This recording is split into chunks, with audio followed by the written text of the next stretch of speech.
Sahabat seni, kembali lagi dengan saya Iskandar Jayakusuma di channel Gria Ukir, tempat belajarnya seni ukiran kayu. Sahabat seni, di video kali ini saya akan memberikan tutorial cara mengukir ornamen seperti ini. Nah, di video ini saya akan menjelaskan secara detail cara memahat mulai dari yang ini atas, kemudian dibentuk cembung, terus mencekung ke dalam sedikit ini, dan pokoknya saya jelaskan secara detail. So buat kalian yang benar-benar serius untuk belajar seni ukiran kayu, jangan ragu lagi untuk subscribe channel Gria Ukir dan nyalakan tombol notifikasinya, karena di channel Gria Ukir ini akan ada banyak sekali ilmu-ilmu tentang seni ukiran kayu, mulai dari mendesain atau menggambar ornamen, kemudian memahat ornamen seperti ini, dan masih banyak lagi lah. Ada yang finishing, ada yang trik dan tipsnya, pokoknya banyak lah. Kalian nggak akan rugi kalau mengikuti channel Gria Ukir ini. Oke, kita nggak usah banyak omongan, biar kalian langsung belajar di ukiran ini. Oke, let's go. Oke sahabat seni, kita langsung saja pada videonya. Sahabat seni, untuk yang pertama seperti biasa, kalian gunakan pahat coret seperti ini untuk memberi dasaran ya pada garis ornamen.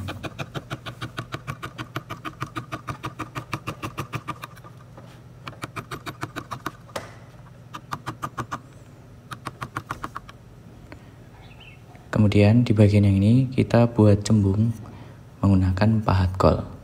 Kalau biasanya kita menggunakan pahat penguku, di video kali ini saya akan menunjukkan menggunakan pahat kol. Untuk penggunaan pahat kol ini kalian harus menyesuaikan ya, jadi biar pas dan jangan terlalu kekecilan. Kalau misalkan ini melengkungnya semakin kecil ya, kalian bisa mengganti dengan pahat kol yang lebih kecil. Kalau misalkan melebarnya agak keluar, yang agak melebar ya, kalian harus mengganti yang lebar. Kalau semakin menyempit, kalian gunakan pahat kol yang semakin kecil. Nah ini ya, kita gunakan pahat kol yang lebih kecil lagi.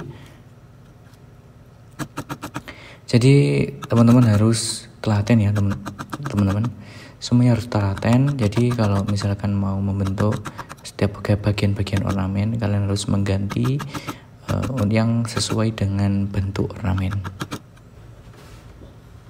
Nah di bagian yang luar ini kan agak melebar, jadi saya menggunakan pahat kol yang agak lebar lagi.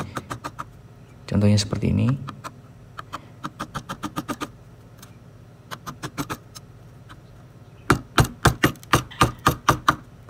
Ini ya teman-teman. Nah ini kalau misalkan dipaksa menggunakan satu pahat, maka akan mencakar-cakar ya. Nah kemudian ini saya akan mengganti dengan pahat kol cebek atau kol ceper. Nah jika kalian belum mempunyai pahat kol seperti ini atau ingin memiliki pahat ukir yang berkualitas seperti punyanya Gria Ukir ini, kalian bisa langsung memesan pahatnya melalui nomor WA yang ada di pojok bawah ini, atau bisa langsung mencatat nomor WA yang ada di kolom deskripsi. Oke, di bagian sebelah sini kita rapikan menggunakan pahat kol yang sesuai dengan ornamennya ya teman-teman. Untuk di bagian ini tetap saya menggunakan pahat kol, karena menggunakan pahat kol ini cukup asik dan mempercepat pekerjaan, tetapi harus sesuai dengan bentuk ornamen. Kalau kalian misalkan agak besar menggunakan pahat kol yang agak kecil, maka itu akan sangat mencakar, itu akan mengganggu sekali. Kalaupun dimodif itu akan tetap mencakar ya teman-teman. Nah untuk di bagian sela-selanya ini kalian bisa merapikan menggunakan pahat kol yang lebih kecil atau yang seukuran. Jadi kesimpulannya, kalau menggunakan pahat kol kalian harus menyesuaikan dengan bentuk ornamen. Jadi jangan dipaksakan ya teman-teman.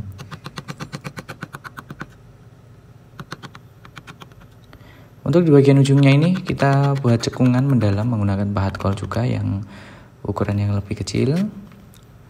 Nah di bagian yang sebelah sini punggungnya ini kita rapikan menggunakan pahat penilat.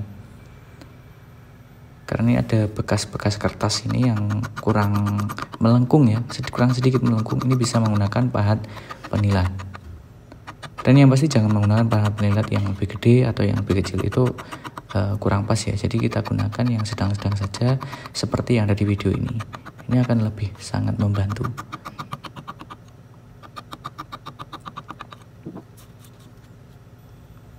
Oke, kita lanjut di bagian sebelah sini, kita buat cembung. Nah untuk pencembungan selain menggunakan pahat kol cepek, kalian juga bisa menggunakan pahat penguku. Pahat penguku yang pasti sudah dimodif ya teman-teman.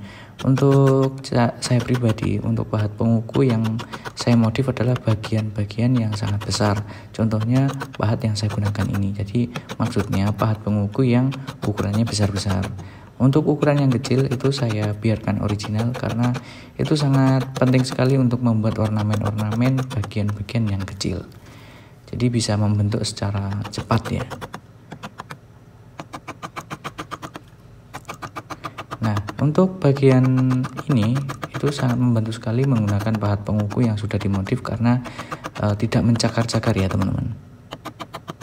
Nah, buat teman-teman yang membeli pahat ukir di Kriya Ukir ini, untuk pahat pengukunya sudah langsung saya modif. Jika kalian ingin meminta pahat yang penguku yang besar ini sekalian dimodif, saya modifkan. Tapi kalau misalkan kalian ingin memiliki secara original tanpa dimodif juga saya terima.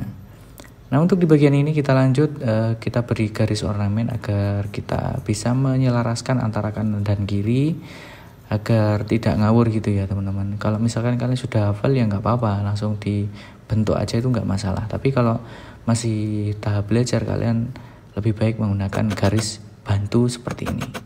Kemudian kita dasari menggunakan pahat kol ceper atau kol cepek, dan kemudian kita bentuk agak mencembung menuju ke dalam. Contohnya seperti ini.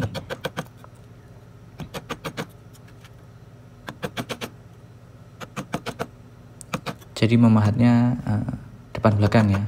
Jadi sambil kita memahat, terus kemudian kita balas untuk merapikan. Nah, kemudian kalau sudah selesai, kita lanjut di bagian yang atasnya ini. Ini sama dengan ornamen yang di awal tadi ya. Kita gunakan pahat kol. Seperti yang saya katakan tadi, menggunakan pahat kolnya harus sesuai dengan bentuk ornamen. Jadi kalian juga harus telaten untuk mengganti. Kalau misalkan pahatnya kurang kecil ya harus diganti yang kecil. Contohnya seperti ini ya. Karena ini bentuknya diganti yang agak lebih kecil ya harus diganti.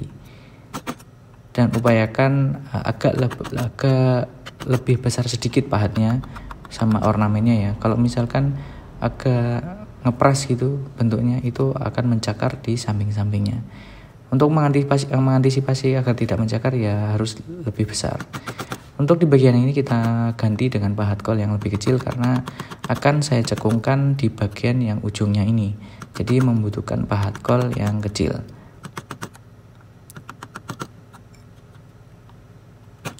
Untuk sebelah sini saya rapikan menggunakan pahat kol yang kecil juga, atau yang seukuran ya teman-teman.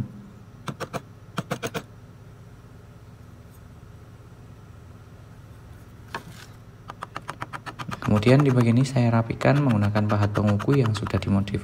Kalau tadi menggunakan pahat penilat, kalau sekarang saya menggunakan pahat penguku yang sudah dimodif. Itu sebenarnya sama. Jadi mana enaknya kalian juga bisa lakukan, bebas ya teman-teman.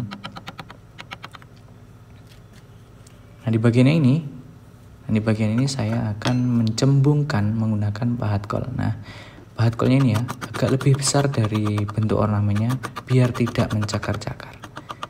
Itu trik yang untuk mempercepat sebuah pekerjaan ya teman-teman.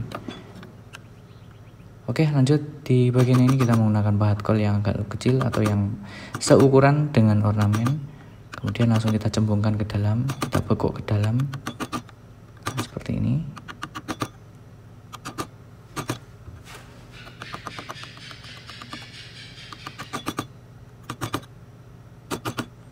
Dan kemudian jangan lupa untuk memberikan coretan ornamen pada sisi-sisi pundaknya ini biar lebih rapi.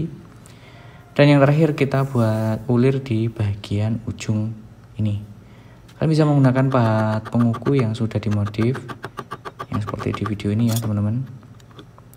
Aduh, sorry, ini klem C nya kurang kencang, saya kencengin dulu. Oke, lanjut.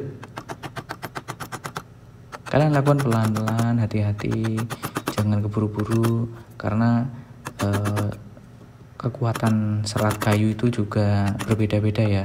Kalau misalkan kita langsung buru-buru, biasanya tuh serat kayunya kurang kencang, agak longgar, itu biasanya juga berpotensi kayunya itu bisa patah gitu teman-teman.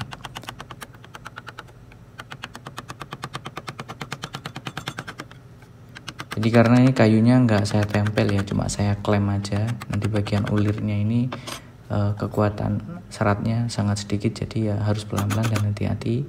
Kemudian di bagian sini sela-selanya ini kita rapikan menggunakan pahat kol yang seukuran. Ini pahat kol yang saya gunakan lebih kecil, jadi lebih enak ya untuk merapikan di bagian-bagian menyelip-nyelip kayak gini. Nah di bagian sebelah sini ujungnya ini kita gunakan pahat kol yang agak lebar. Kol jepit juga bisa, kol biasa juga bisa ya teman-teman.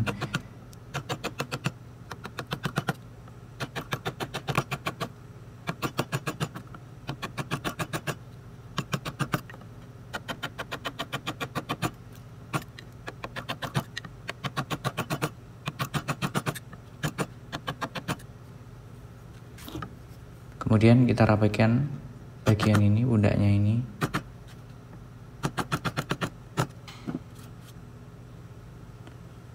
Nah di bagian yang bawah sama ya teman-teman. Kalau misalkan ornamennya kecil ya kalian harus menggunakan yang lebih kecil pahatnya. Nah perbedaannya gini ya teman-teman. Kalau cekung upayakan pahat kolnya itu lebih kecil dari bentuk ornamennya. Kalau cembung itu harus lebih besar dari pahatnya. Jadi maksudnya gini, ornamennya kecil, pahatnya yang agak besar. Itu kalau membuat cembung. Kalau membuat cekungnya yang misalkan bentuknya agak lebar, kalian gunakan pahat kol yang agak kecil. Jadi biar tidak mencakar-cakar samping-sampingnya. Itu akan mempercepat atau mempermudah pembentukan cekung yang rapi. Itu ya teman-teman. Nah untuk bagian selanjutnya ini saya akan mengamplas sisa-sisa kertas yang menempel pada kayu agar ukiran semakin bagus dan bersih. Itu ya teman-teman.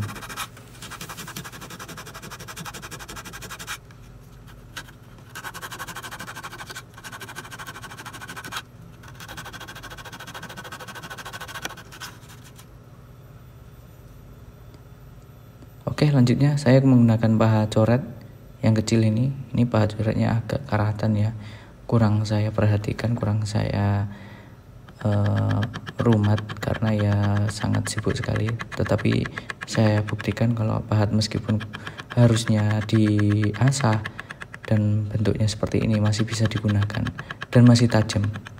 Jadi sekali lagi kalau kalian ingin beli pahat ukir yang berkualitas, nggak usah ragu lagi untuk mencatat nomor WA yang ada di pojok ini. Kalian bisa langsung menghubungi, kalian bisa curhat-curhat tentang pahat-pahat ukir, kalian bisa tanya-tanya pahat ukir, dan kalian bisa langsung membeli juga melewati nomor itu.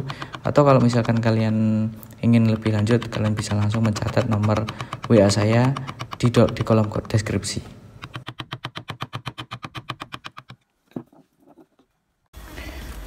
Oke sahabat sini, di sebelah sini sama sini itu sebenarnya caranya juga sama. Ini hanya separuhnya saja ya, jadi saya memberikan contoh hanya di bagian sini saja.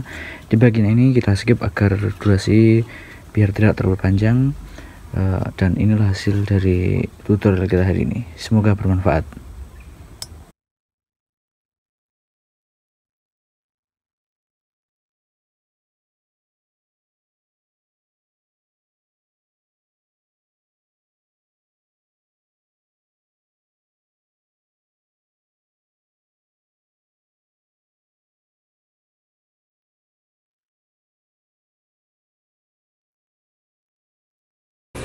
Nah, sahabat sini, itulah hasil dari video kita hari ini. Semoga video ini bisa bermanfaat buat kalian semua. Semoga video ini bisa menjadi referensi kalian dan motivasi kalian dalam belajar seni bidang kayu. Ketemu lagi di video selanjutnya. Salam dari saya, salam jiwa seni.